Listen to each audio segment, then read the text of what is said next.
Making news this Wednesday, the 20th of May, a man dead and 4 others in hospital after a shooting believed to be linked to Sydney's criminal underworld. Our reporter joins us with the latest. Also caught in the act, a brazen fuel thief sprung red-handed, the victim giving chase in his bare feet. Scaling new heights, an inspirational Melbourne teenager makes history as the youngest Australian to summit Mount Everest. And Vegas-bound, the NRL reveals which 4 teams will head to Sin City to kick off next year's season. This is 7's National News with Natasha Belling. Good afternoon. A man has died and 4 others have been injured after a shooting in Sydney's southwest. Live to our reporter Sam Payne with the details from Fairfield. Sam, good afternoon. We understand police are now investigating if this crime has any links to the gangland wars. Yes, good afternoon, Tash. That's right. Press conference here at Fairfield Police Station moments ago, and they said it has all the hallmarks of a targeted gangland attack. Now, what has occurred? Last night, just after 8 p.m. at Canley Heights, it's believed that 5 individuals were in this garage when 2 culprits have arrived armed with a firearm, opening fire, shooting 4 of those men, and then they fled the scene. And Liverpool Hospital a short time later started to receive these victims with gunshot wounds. It's understood 28-year-old Alay Ahiho. Now, he succumbed to his wounds at Liverpool Hospital. We believe that he is linked to the Mount Druitt-based rapping group 1-4 and has appeared in their video clips in the past. 32-year-old man also suffered a gunshot wound to his neck. A 23-year-old man has serious injuries. 22-year-old man also serious injuries. They're all gunshot wounds. And the 19-year-old man suffered superficial wounds to his arm. We just caught up with police. Take a listen to what they had to say.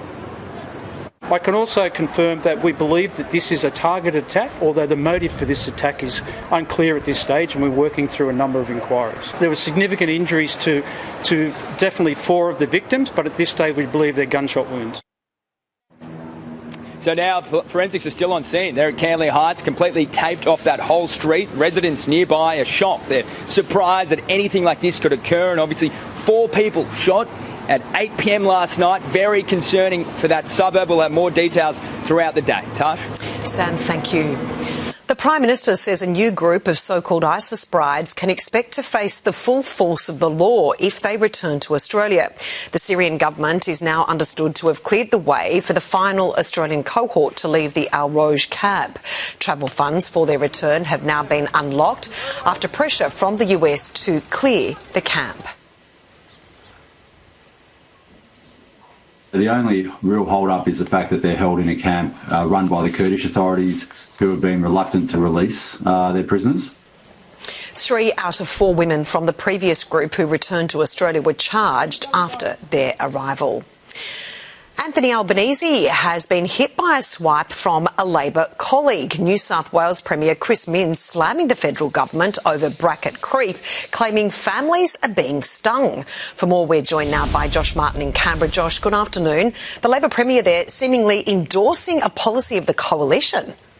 Good afternoon, Tash. It's astonishing. There have been a lot of critics of this federal budget. Now, Premier Minns has given his 2 cents.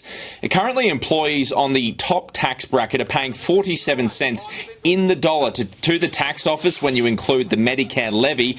Chris Minns says the federal government needs to be doing everything it can to hand back more money to workers. Opposition leader Angus Taylor has proposed indexing the tax brackets to inflation to solve this problem, though that would cost the budget tens of billions every year. You're working Monday, Tuesday and half of Wednesday for yourself, and then Wednesday, Thursday and Friday for the government. It's a tough burden for a lot of families to hit. And Josh, despite the massive backlash over those controversial budget tax changes, the Prime Minister is refusing to back down on the government's position. Touch, that's right. Anthony Albanese is vowing to use his parliamentary numbers here in Canberra to force the legislation through before the July winter break.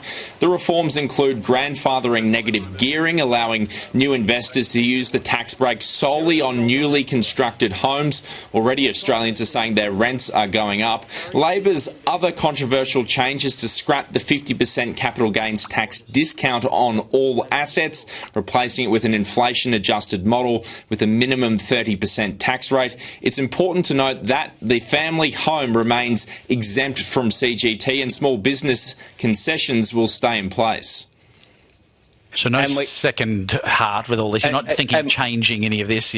Most small businesses pay little or no capital gains tax when they sell, and we're making no changes to the small business CGT capital gains tax exemptions which are currently available. This, from the Labor government, is an assault on that ambition and aspiration. The Prime Minister says he's changed his mind on capital gains tax.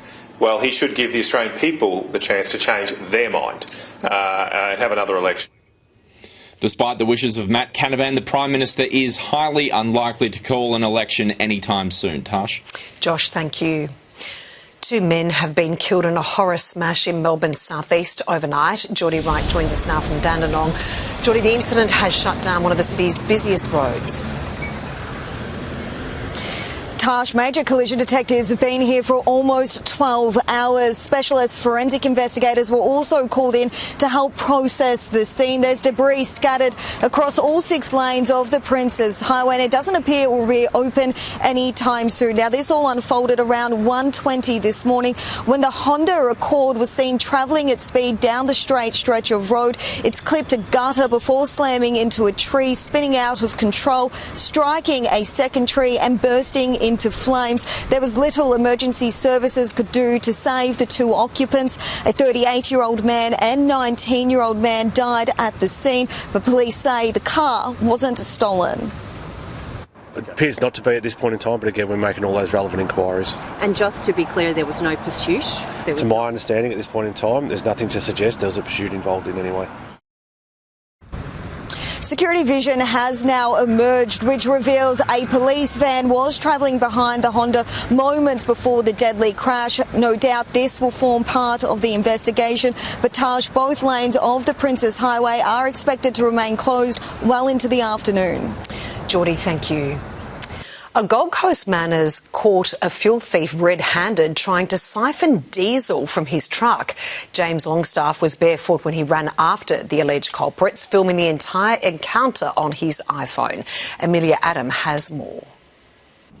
Well, this is where the fuel thieves struck at about 1:30 this morning. But what they didn't expect was the truck's owner to catch them in the act. James Longstaff spotted them on his cameras. He headed outside. Oh, bro, it's flaming happening. Barefoot, he sneaks around the corner of the caravan and runs towards the offenders. What are you doing, eh? What are you doing, eh? You're dropping all me flaming diesel. What are you flaming doing, bro? They fled in a white ute. What a flaming flog. Absolute scum, bro. The culprits left fuel across the road and their pump behind. I got myself a flaming free pump. Let's flaming go. Detectives have been here this morning in a bid to track down those responsible.